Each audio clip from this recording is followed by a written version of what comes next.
오늘 예레미야 애가 4장에서는 예루살렘 멸망 당시에 닥쳤던 극심한 기근에 대해서 보여줍니다. 우리는 예루살렘이 하나님의 저주를 받아서 멸망했다 하면 막연하게 그냥 멸망당했구나 하고 생각하기가 쉽습니다. 하지만 그 가운데에 구체적인 전쟁의 폐해와 기근의 참화가 있었습니다. 아주 비참한 오늘날의 분쟁 지역이나 저 빈곤한 국가들에서 실제로 벌어지는 그 인간 사회의 비참한 모습들이 예루살렘에도 극심하게 있었습니다. 특히 당시에는 식량 부족으로 말미암아서 아주 큰 굶주림과 배고픔이 있었습니다. 많은 사람들이 굶어 죽었습니다. 오늘 본문 1절부터 10절까지 그 구체적인 모습이 묘사됩니다. 4절에서 아이들이 목이 말라서 입이 건조해져서 입술이 그 혀가 입천장에 붙을 정도였다 합니다. 엄마도 먹은 것이 없으니까 젖이 말라서 아이에게 줄 것이 없었습니다. 5절에서 예전에는 맛있는 음식을 잘 먹었는데 지금은 사람들이 먹을 것이 없어서 길바닥에 나앉아서 지나다니는 사람들을 쳐다보면서 혹시 먹을 걸 구하지 않을까 하는 모습을 보이고 있습니다. 8절에 전에는 사람들의 혈색이 아주 좋았는데 지금은 실로 피골이 상접했다 하는 말이 실감이 날 정도로 살이 거의 없이 피부가 뼈에 달라붙을 지경이 되었습니다. 우리가 TV 같은 데서 보는 아프리카나 북한 지역의 그 굶주린 사람들의 그 모습이 당시의 예루살렘 백성들의 모습이었습니다. 9절에는 차라리 이런 고통을 당하느니 전쟁 가운데 적군에게 칼에 찔려서 죽었으면 더 좋았겠다 한탄합니다. 지금 칼에 맞아서 죽었으면은 단숨에 숨이 끊어져서 고통이 지속되진 않았을 텐데 지금은 오랫동안 계속해서 굶주림의 고통을 당하는 것이 죽기보다 더 힘들다 합니다. 10절에는 심지어 극단적으로 배고픔을 견디다 못해서 자기 자식을 삶아서 먹는 그런 끔찍한 일이 당시 예루살렘에서 벌어지기도 했습니다. 이런 극심한 기근에는 여러 가지 이유가 있었습니다. 먼저 바벨론이 햇수로는 3년 동안 그리고 만으로는 한 2년 정도에 걸쳐서 예루살렘 포위 작전을 펼쳤습니다. 그래서 백성들이 고립되고 압살되어서 항복을 하도록 작전을 펼쳤습니다. 중요한 그 포위 작전의 목적은 식량 공급을 차단해서 예루살렘이 버티고 전쟁을 계속할 의지를 능력을 완전히 꺾어버리는 것이었습니다. 그 기간 동안 외부와의 출입이 불가능했고 식량을 전혀 구할 수 없었습니다.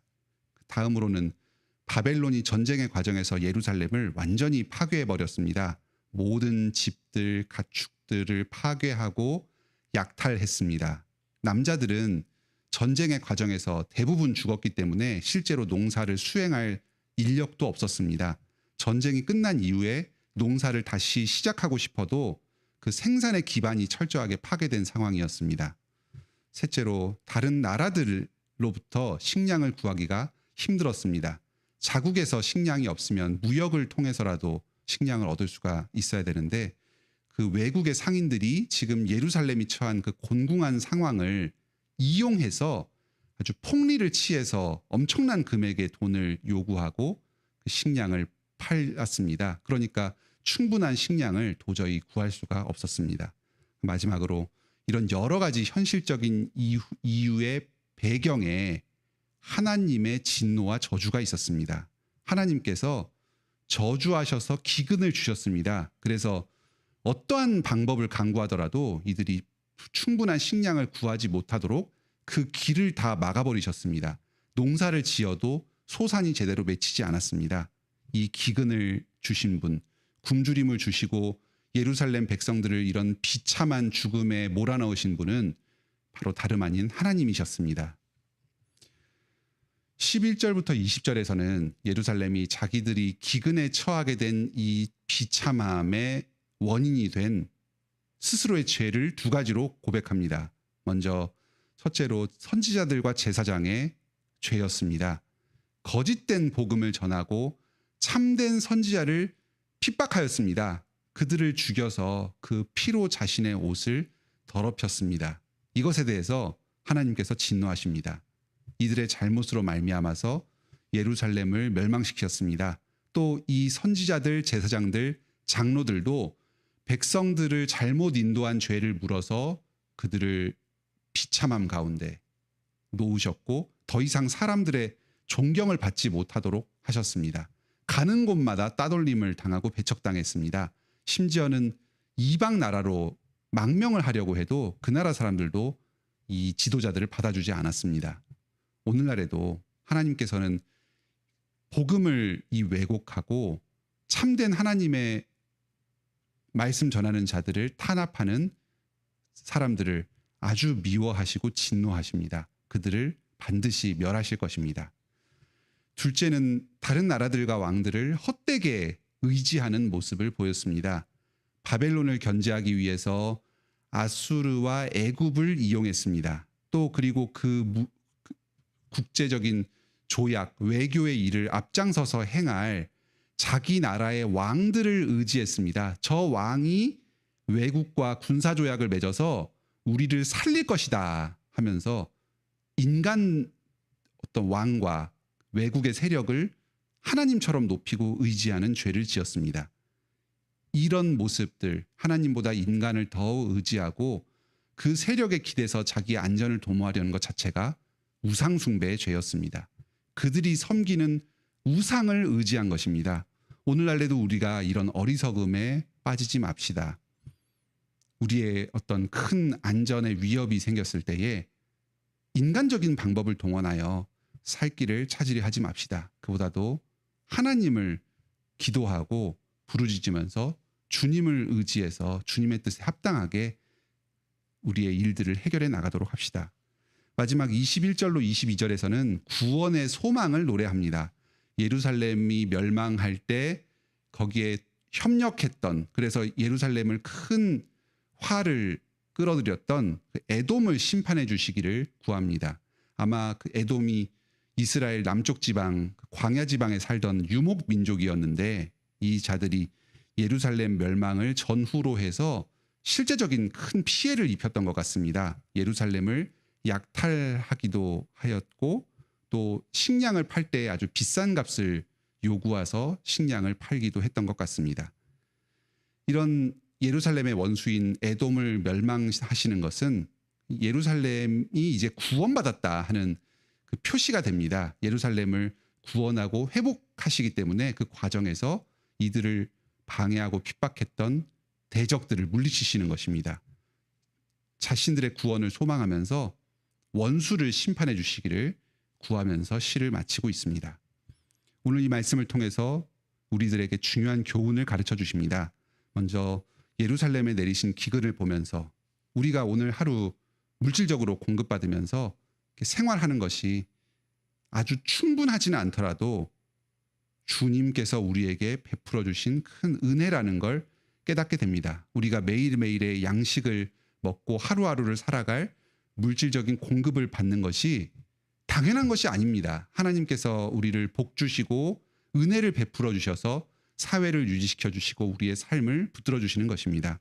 이 사실에 감사합시다. 다음으로 그리스도 안에서 우리는 더 이상 이 예루살렘과 같은 기근의 극심한 저주를 받지 않습니다. 예수님께서 우리를 대신해서 굶주리셨습니다. 사역의 과정 가운데에 먹을 것이 충분치 않아서 그 곡식을 까불러 가지고 그것 몇 알을 드시면서 배고픔을 달래시면서 그렇게 사역을 하셨습니다. 이렇게 예수님께서 굶주리신 덕분에 우리는 풍요케 됩니다. 하나님께서 우리의 아버지가 되시고 우리의 모든 필요를 공급하여 주십니다. 우리가 예수 그리스도를 의지해서 우리의 일용할 양식을 공급해 달라고 할 때 하나님께서는 아버지의 사랑으로 우리의 필요를 채워 주십니다. 그 밖에 우리의 모든 현실적이고 물질적인 필요들을 하나님께서 채워 주십니다. 우리 예수 그리스도 안에서 하나님이 우리의 아버지 되신다는 사실을 의지하고서 우리의 모든 필요를 주님께 간구함으로 공급받읍시다. 우리 함께 기도드립시다.